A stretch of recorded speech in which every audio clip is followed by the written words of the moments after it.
Last lecture देखा था, last lecture में हमने क्या चैप्टर किया था, that is on wings of fire. तो जो न्यू चैनल पे पहले वो वीडियो देखेंगे, वीडियो चाहिए तो लाइक करेंगे, चैनल को सब्सक्राइब करेंगे, ठीक है। तो अब हम लोग पहुंच गए हैं फोर्थ पॉइंट पे, that is the all the world's a stage. दुनिया एक रंगमंच है, दुनिया एक मंच। आपने सुना होगा ना कि दुनिया एक सॉरी दुनिया एक रंगमंच है और हम उसके कलाकार हैं, ठीक है। तो ये पोएम का राइटर कौन है? William Shakespeare. ऐसा तो हो सकता है कि आपने उनका नाम ही सुना होगा, बहुत जानी मानी हस्ती है, ठीक है। तो उनके बारे में क्या क्या लिखा है? was an English poet, playwright and actor, widely regarded as the greatest writer in the English language and the world's prominent dramatist.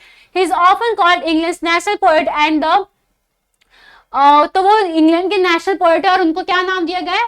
Board of Avon. जैसे हमारे कंट्री में डॉक्टर एपीजे अब्दुल कलाम को कैसे क्या बोला जाता था? Missile man of India. Sardar Vallabh Bhai Patel को आयरन मैन ऑफ इंडिया बोला जाता था, वैसे ही उनको भी एक नाम दिया गया था, that is the bard of Avon. So this poem is taken from his play As You Like It. Here he compared the world to a stage.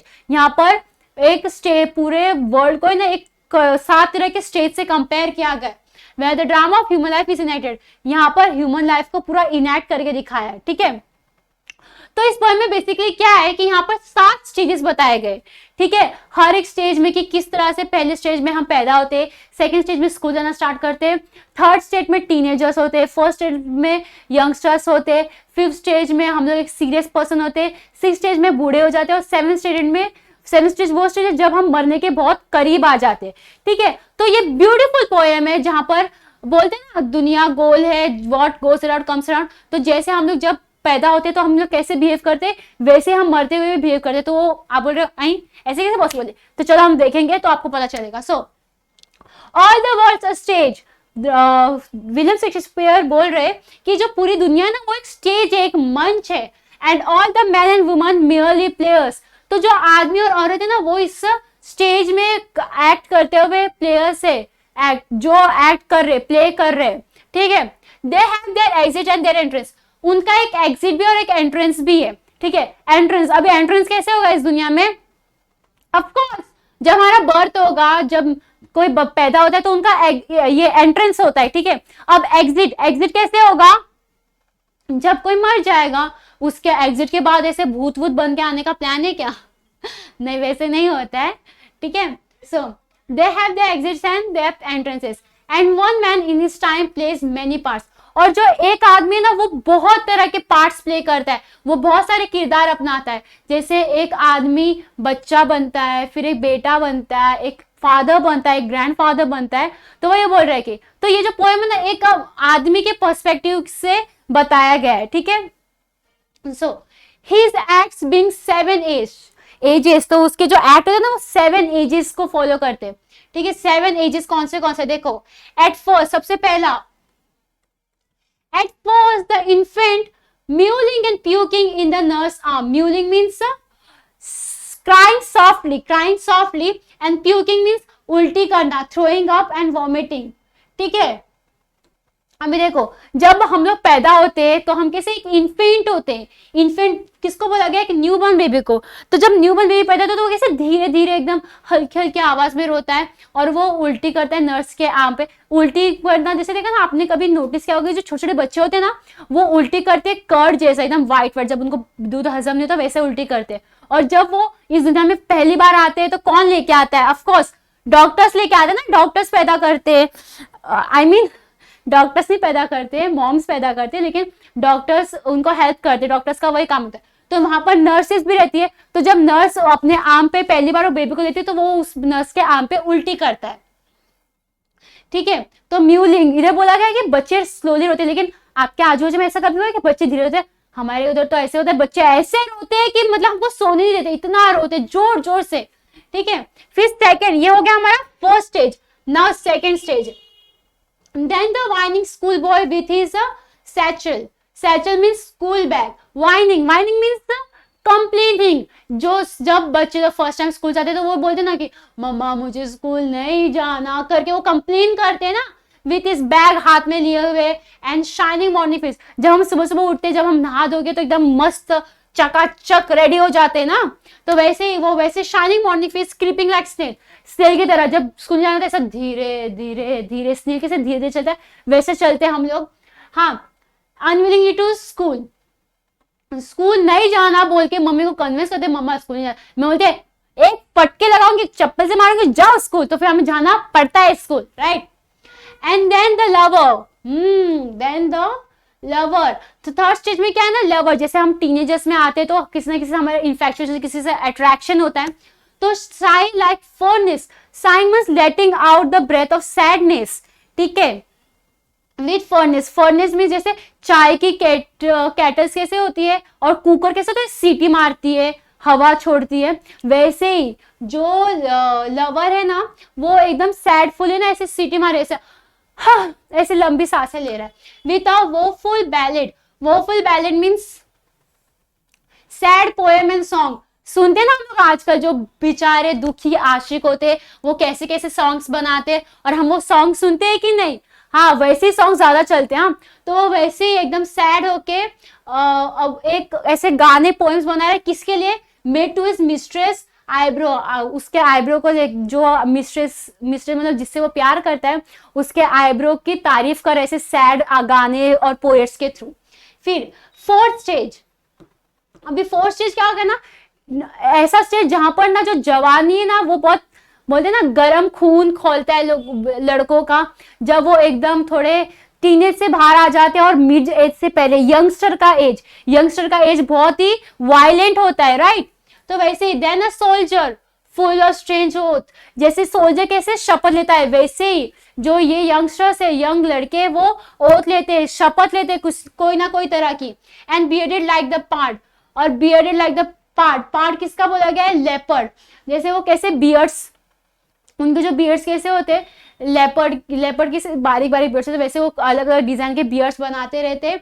And then वो लोग ना बोलते हैं ना बहुत लेपर्ड कैसे होता है, बहुत सडन रिएक्शन देता है, एकदम फास्ट होता है, एकदम कनिंग होता है, ज्यादा सोचता नहीं, फटाक से भागने लगता है, ठीक है। तो वैसा ही यंगस्टर्स होते हैं, यंगस्टर्स वैसे होते हैं, वो फटाक से एक्शन लेते हैं। फिर वो कैसे होते हैं, जेलस इन ऑनर, मतलब बोलते हैं ना ऑनर के लिए वो बहुत जेलस होते, लोगों से जलते, ठीक है। Then sudden and quick in कर, हमेशा रेडी रहते हैं झगड़ा करने के लिए, बोलते ना ए तूने मुझे ऐसे क्यों बोला, ओ तूने मुझे वैसे क्यों बोला, वैसे करके ना कि फटाफट झगड़ा करने के लिए बस रेडी रहते हैं कि ओ इसको बुला उसको बुला, वैसे। तो वैसा होता है यंगस्टर्स वैसे होते हैं। And seeking the bubble reputation, अभी मुझे बताओ जो बबल्स होता है क्या वो ज्यादा देर तक रहता है, नहीं, वो कैसे होता है, फटाक से फूट जाता है। तो वैसे ही बस वो गर्मी बोलते ना हीट ऑफ द मोमेंट में वो लोग बस लड़ाई कर लेते ताकि उनको बस एक बबल रेपुटेशन, थोड़ी देर के लिए वो एक रेपुटेशन मिले।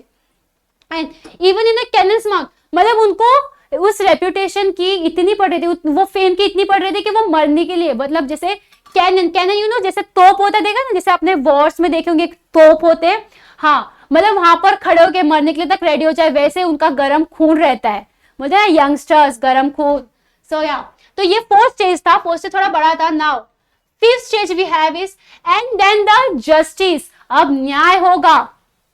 इन fair round belly with good cap and line, अब फेयर राउंड बेली, आपको पता है जैसे अभी नो ऑफेंस, जैसे पापा वगैरह जो मिड एज पर्सन होते हैं उनके पेट कैसे एकदम मतलब तोंद खा पी के एकदम मोटे रहते, तो वही पेटूरा, यस, तो उसी की बात हो रही। विथ गुड कैप एंड, एक minute, with good cap and line, that is इधर होगा, हाँ, with access fat from careless eating habit, मतलब अभी वो कैसे हो गया है, वो मिड एज में आ गए, उनकी शादी हो गई, तो बीवी अच्छा खाना बना के खिला रही है और हम खाए जा रहे, तो उस टाइम में वो एकदम पेट बाहर आ जाता है ना, उस एज की बात किया गया।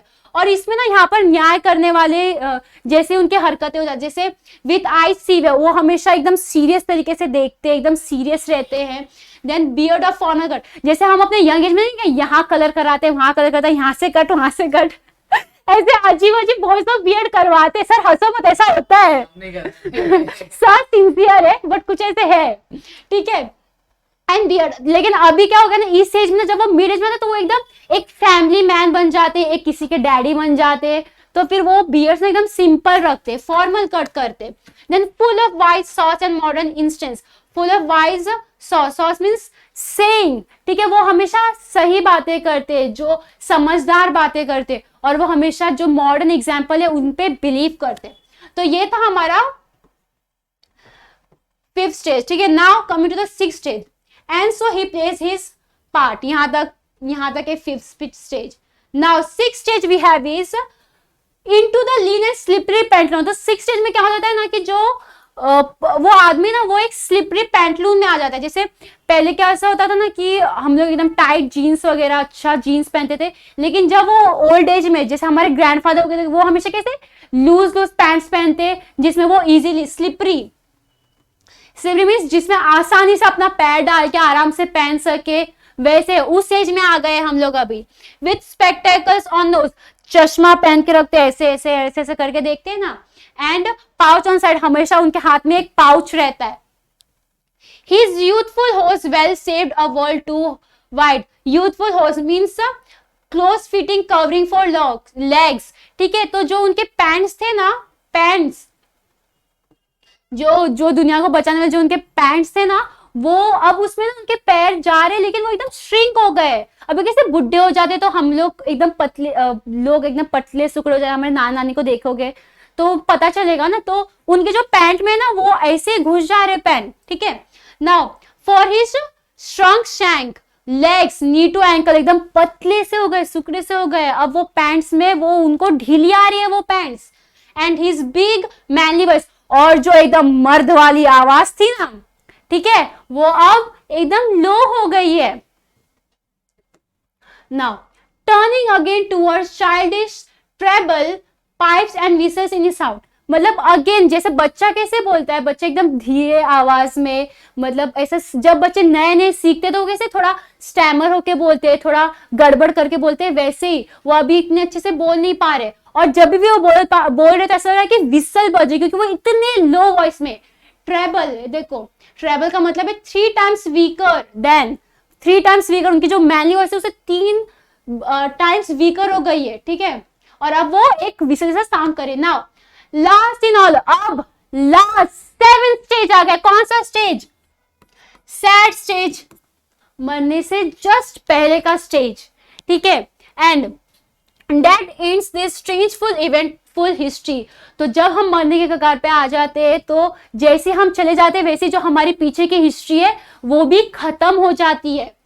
Is second childishness and more mere oblivion। Oblivion means the state of being unaware of unconscious of surrounding and happening। जैसे देखो जो नया नया बच्चा पैदा होता है तो जो बच्चा होता है उसको पता नहीं था मैं आजू बाजू में क्या चल रहा है। जैसे देखो बच्चा लेटा हुआ है, हम पूरी फैमिली ऐसे चारों ओर से देखती है तो कितना अजीब लगता होगा ना बच्चे को, उसने कभी ध्यान नहीं दिया वैसा। तो वैसे ही जो बच्चा होता है, बच्चे होते हैं उनको पता नहीं चलता कि मेरे आजू बाजू में क्या चल रहा है। वैसे ही जो ओल्ड एज है, जब मरने से पहले का जो एज आ जाता है ना, वहां पर ना जो पर्सन है ना वो बेड पे लेट जाता है और उसको समझ में नहीं आता कि उसके आजू बाजू में क्या चल रहा है। लोग खुशी हो रहे, लोग हंस रहे, लोग खेल रहे, लोग बात कर रहे, ठीक है। एंड क्या हो जाता है, सेंस टीथ मीन्स दांत पूरे गिर जाते हैं। सेंस आइज, हमारी नजरें वीक हो जाती है। देन सेंस टेस्ट, मतलब उनको कुछ टेस्ट नहीं आता है। एंड सेंस एवरीथिंग, मतलब सब कुछ आ जाता है। और हमारी जर्नी इस धरती पे, इस मंच पे, ये जर्नी हमारी खत्म हो जाती है, ठीक है। तो ये चैप्टर बस, तो जो ये पोएम था बहुत ब्यूटीफुल पोएम था। आई होप आपको समझा हो। अगर आपको वीडियो अच्छा लगे लाइक करना, चैनल को सब्सक्राइब करना और जितना हो सके उतना शेयर करना। Bye everyone.